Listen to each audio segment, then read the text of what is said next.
ሰላም ጤና ይስጥልን ክብራትና ክብራን የሀቃው ሀንቃ ሚዲያ ቤተሰቦች እንደምን አላችሁ? በያላችሁበት ሁሉ ሰላማችሁ ብዙ ይሁን። ዛሬ እንግዲህ በማረቆ ልዩ ወረዳ ውስጥ በቆሼ ከተማ በውቢቷ በአደባባይ የብልጽግና ፓርቲን የድጋፍ ሰልፍ የማረቆ ማህበረሰብ ወጥቷል። እንግዲህ ይህንን ፕሮግራም እኛም የጎዳና ላይ ዘገባችንን ለእናንተ የምናስቃኝ ይሆናል። እስከ ፍጻሜው ድረስ አብራችሁን ቆዩ።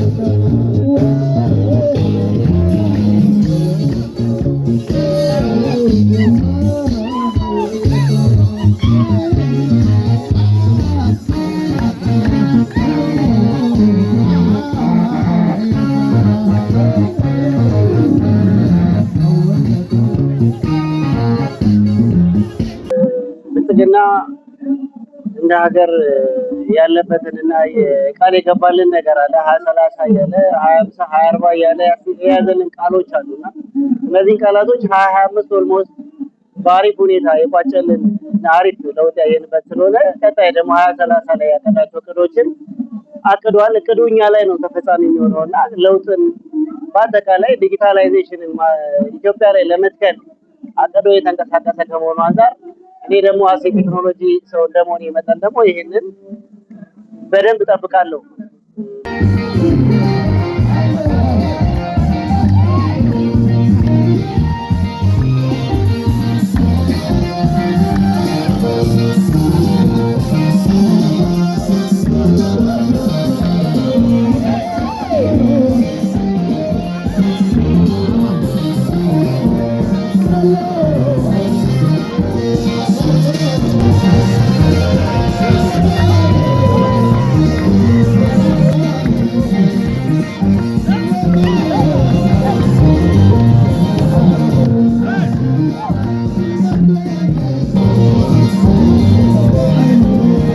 እሺ አመሰግናለሁ። የዛሬው ሰልፍ ወይም ኑ ቡና እንጠጣ ፕሮግራም ላይ የታደመው የተሳታፊ ሁኔታ በጣም ከፍተኛ ነው። ቅድም እንደገለጻችሁትም ይህ የተሳታፊ ብዛት የመጣው በፊት 8 ዓመታት ላይ ብልጽግና መንግስት እያገለገለ የነበረውን አገልግሎት በማየት ድምጽ ለመሆንና ሰልፍ ላይ ያለውን አቋም ለመግለጽ የታደመ ህዝብ ነው።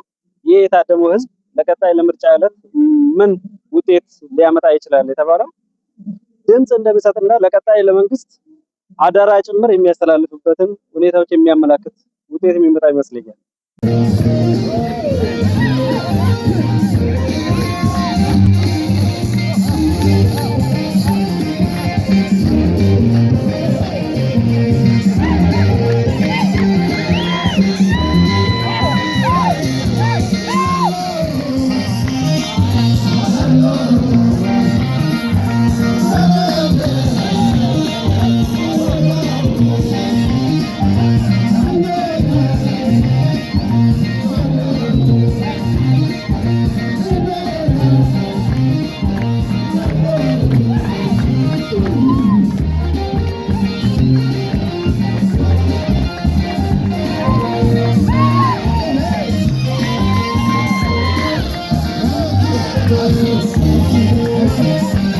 እንኳን ደህና መጣችሁ እያለን እንግዲህ በዛሬው በዚህ አደባባይ ላይ የተገኘነው በልባችን ያለው ትልቅ ተስፋ በእጃችን የጨበጥናቸውን ልማትና ከፍታችንን ያለውን ብሩህ ነገ ተስፋ ሻይ ቡና እያለን ለመዘከር ነው። ገናናው ባለራዕዩ አሻጋሪው ፓርቲያችን ብልጽግና ፓርቲ እንደ ሀገርና እንደ ልዩ ወረዳችን ያስመዘገባቸውን ለውጦችን የአንድነት፣ የእኩልነት፣ የነጻነት ትሩፋቶችን ሌሎችን በለውጡ የወለዳቸውን። ስሜ ማርታ ተሰማ ይባላል። የማረቆ ልዩ ወረዳ ሴቶችና ህጻናት ጉዳይ ጽሕፈት ቤት ኃላፊ ነኝ።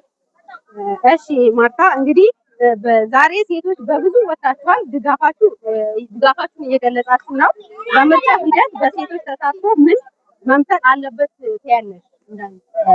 በምርጫ ሂደት የሴቶች ተሳትፎ በነቃ መልኩ በተሻለ ከሌሎቹ ጊዜ በተሻለ መልኩ በተደራጀ መልኩ ከቅድመ ዝግጅት ጀምሮ እስከ ምርጫ እስከምናጠናቀቅ ድረስ በነቃ በነቂስ ማንም አንዲትም ሴት ሳትቀር በተደራጀ መልኩ ለዚህ የምርጫ እንቅስቃሴዎች ሁሉም በጋራ መሳተፍ አለበት የሚል ነገር አለኝ።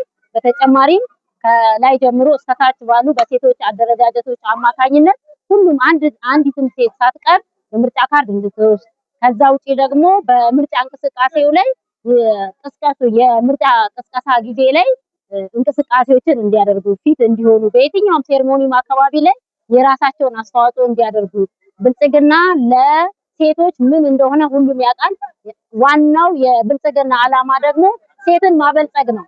እኛም የምንበለጽገው ከራሳችን ተንቀሳቅሰን ያሉትን የራሳችንን በውስጣችን ያለውን ነገር ስናወጣና ለዚህ ለብልጽግና ፓርቲ ለሚያደርገው ለምርጫ እንቅስቃሴ አስተዋጽኦ ስለምናደርግ ስለሆነ ይሄን ማድረጋችን እንቅስቃሴ ማድረጋችን ለራሳችንም ጭምር መሆኑ ሁሉም ሴት መላው የልዩ ወረዳችን ሴቶች አውቀው እንቅስቃሴ እያደረጉ መሆኑን ለመግለጽ ነው። እንግዲህ ከፓርቲያችሁ ምን ትጠብቃላችሁ ወደፊት? ወደፊት እኛ ሰላም ነውና ለሰላም ዘብ ልንቆም ነው።